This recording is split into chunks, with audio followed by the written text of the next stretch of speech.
Rekan-rekan mahasiswa, selamat datang kembali di GD 4208 Hydrographic Practice. Hari ini kita akan membahas modul 12 yaitu Data Visualization and Presentation. Nah, berbeda dengan dua modul sebelumnya ya, modul 10 dan modul 11, untuk modul 12 ini saya hanya akan memaparkan beberapa talking points ya, karena memang tidak ada hal-hal yang terlalu bersifat konseptual di sini. Bukan tidak ada sih, tapi minim ya. Jadi tidak semua slide akan saya bicarakan di sini ya. Jadi saya encourage kalian untuk baca lebih detail di PDF-nya. Namun ada beberapa hal yang kalau saya perlu jelaskan akan saya jelaskan di sini. Nah, jadi terkait visualisasi data kita pahami dulu konsepnya gitu ya, bahwa yang kita hasilkan nantinya itu adalah digital elevation model atau digital trend model ya. Jadi tetap aja dia adalah model. Artinya dia tidak benar-benar merepresentasikan hal yang kita ukur secara utuh gitu kan ya. Jadi pada saat kita mengubah data kita dari data raw gitu ya, dari data raw yang lagi-lagi dia tidak terstruktur, ada beberapa area yang lebih rapat, ada area yang lebih renggang-renggang datanya. Nah kita kalau misalnya kita mau grid itu berarti kita akan membuat data itu menjadi terstruktur. Nah jadinya kadang-kadang kita juga bisa ini ya mengkombinasi beberapa sistem serta beberapa tipe visualisasi untuk mendapatkan optimum result. Contoh yang paling saya sering gunakan adalah jadi kalau misalnya kita melakukan interpolasi data itu interpolasi data yang benar-benar bisa apa ya membuat seluruh data ini saling terhubung satu sama lain sebagai satu kesatuan ya. Itu sejauh ini adalah spline misalnya gitu ya. Spline. Nah, tapi spline ini keterbatasannya adalah dia akan ekstrapolate titik-titik yang tidak ada datanya gitu ya. Area-area yang nggak punya data dia ekstrapolasi. Kenapa? Ya karena spline ini menganggap seluruh data ini ada dalam satu bidang yang sama. Kira-kira seperti itu ya. Nah, untuk itu saya gunakan nearest neighbor juga. Nah, nearest neighbor ini kan matematis ya. Sementara kalau spline itu dia ada apa ya, ada komponen fisiknya.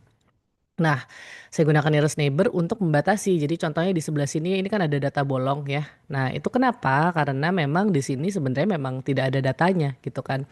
Nah, si nearest neighbor ini dia akan interpolate antar data. Tapi kalau yang nggak ada datanya dia tidak akan ekstrapolasi. Dia ngikutin search radius serta resolusi grid yang kita sudah tentukan. Nah, tapi masalahnya nearest neighbor itu dia karena dia menghitung dari tetangga terdekatnya ya, jadi 8 arah mata angin. Nah, kadang-kadang dia jadi kayak ada bintang-bintangnya gitu datanya gitu. Jadi dalam arti misalnya gini gitu ya. Nah, jadi kayak datanya tuh kayak gini bintang-bintang gitu. Nah, makanya saya cukup sering gunakan. Jadi yang satu itu pakai nearest neighbor ya. Habis itu yang satu itu pakai spline gitu kan. Nah, yang nearest neighbor ini saya jadikan mask gitu ya. Jadi kayak topeng gitu ya. Di mana si mask inilah yang akan ngefilter data-data yang spline. Jadi kalau misalnya ada data itu dia ya pakai angkanya, tapi kalau misalnya nggak ada data dia akan jadi none gitu. Itu salah satu contoh yang sering saya gunakan. Tapi ada juga yaitu dia ya paling bagus itu kalau kita pakai stokastik ya itu kalau kita pakai Kriging ya. Tapi tergantung kalian pakai toolsnya apa gitu ya. Nggak semua tools itu punya Kriging karena seperti yang saya jelaskan di pertemuan sebelumnya, Kriging itu butuh waktu yang paling lama karena dia harus menghitung statistik dari datanya dulu gitu kan. Nah, terus abis itu kita juga bisa memilih kita mau pakai color scale-nya seperti apa. Ini adalah color scale yang cukup sering digunakan tapi mulai ditinggalkan sebenarnya. Jadi ini dari biru itu yang paling dalam ya, habis itu yang paling dangkal itu adalah warna merah ke arah putih. Ini cukup sering digunakan, sampai sekarang juga masih digunakan di kalangan geofisicists utamanya ya.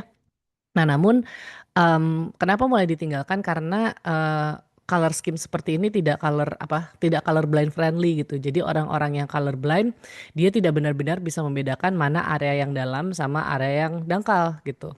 Jadi ada beberapa color scheme bahkan sekarang sih udah masuk ke QGIS kalau kalian bisa cari itu yang sudah color blind friendly. Jadi dia benar-benar tahu tren dari paling dalam ke paling dangkal.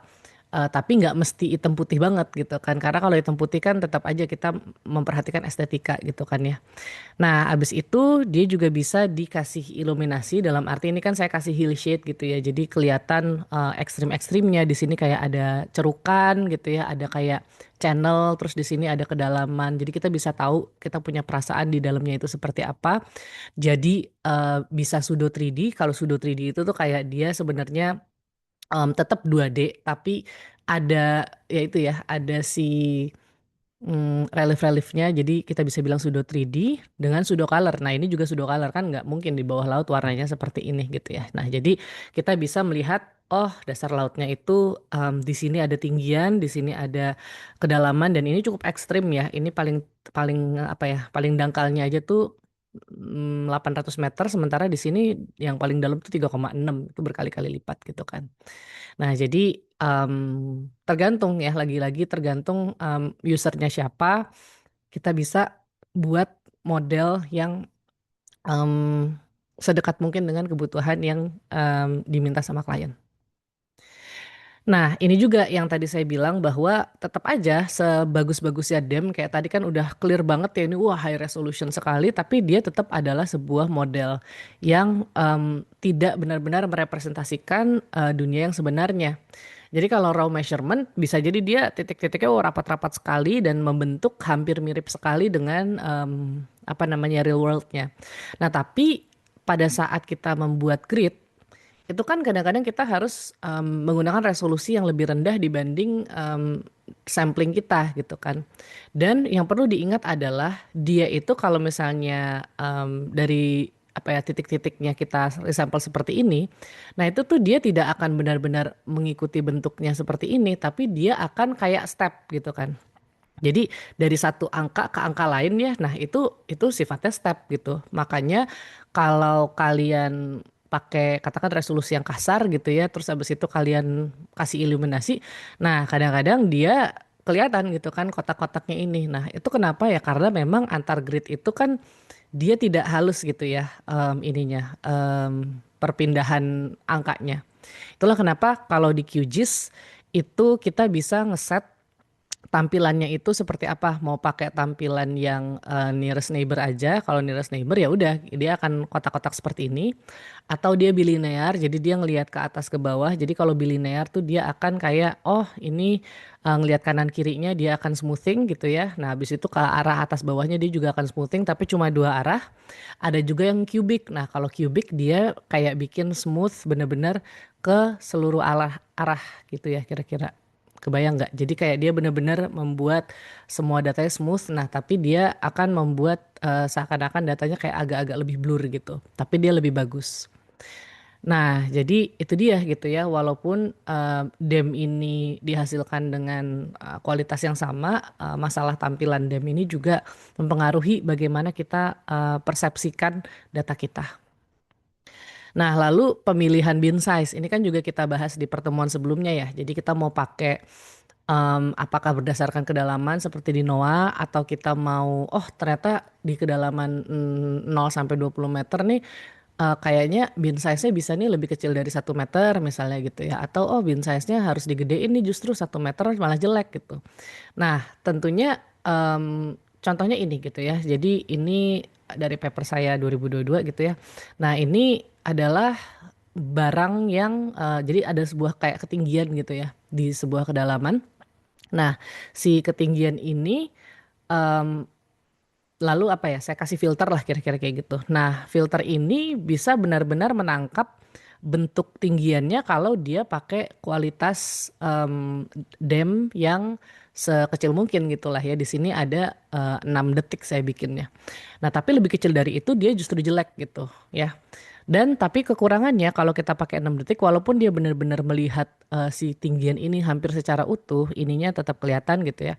Nah, tapi dia ada sedikit pasti ya bolong-bolongnya gitu ya. Terus titik-titik yang kayak ini nih ada tinggian ini sebenarnya saya nggak perlu lihat tapi dia ambil juga. Nah, abis itu kalau misalnya kita perbesar 2 kali lipat nih dari 6 sampai 12 gitu ya, itu mulai agak kasar. Nah, ini mulai terlihat seperti apa adanya juga gitu kan. Jadi ini kan garisnya continue ke atas ya. Di sini dia putus nih garisnya. Nah, tapi ini di continue ke atas gitu. Jadi oh ini bagus dan kita juga bisa ngelihat kanan kirinya nih, tinggian kanan kirinya.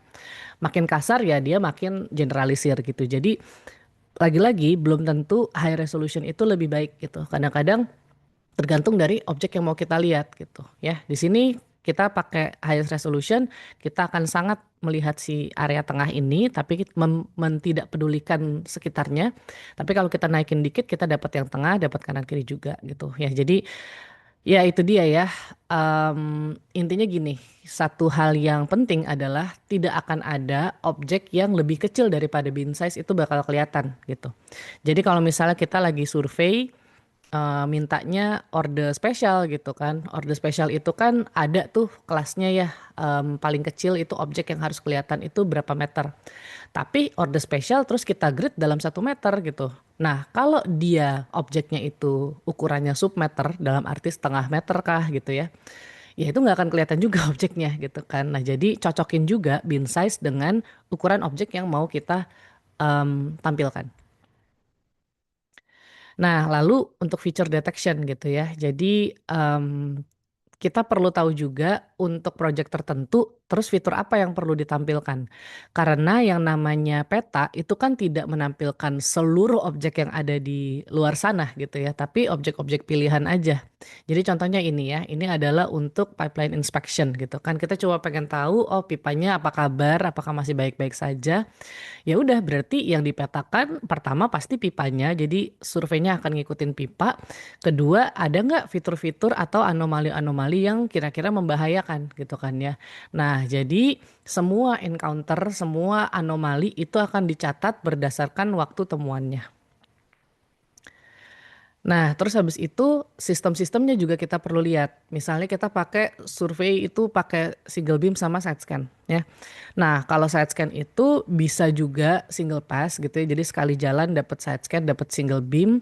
Nah, tapi kalau misalnya memang mau dilakukan survei secara terpisah gitu ya, biar side scan-nya itu cuma turun di tempat-tempat tertentu aja, ya udah berarti titik-titik yang agak-agak aneh ya, yang positive identification maksudnya kayak ada, harusnya datar tapi kok kayak ada kontur naik. Nah, itu yang disapu pakai side scan. Kalau multi beam sama side scan biasanya single pass gitu ya. Jadi sekali jalan langsung dapat 2 data. Multi beam side scan sama SBP juga bisa single pass walaupun kadang-kadang kalau misalnya memang mau dipisah gitu ya berarti ya SBP ini akan motong di tempat-tempat yang memang ya ini ya yang buried atau yang exposed gitu. Jadi pipeline yang terkubur atau yang malah terbuka terus ada free spadnya gitu kan. Lalu embed dan water column and backscatter logging gitu. Nah ini kadang-kadang kita mau ngelihat juga gitu ya. Jadi kalau misalnya kita backscatter logging kan kita bisa tahu bahwa oh ada yang bocor misalnya kan kelihatan ada bubble-nya gitu. Ada perbedaan densitas lagi-lagi. Jadi ya itu dia. Berarti kalau misalnya sistem kita ada embed, ada side scan, ada SBP.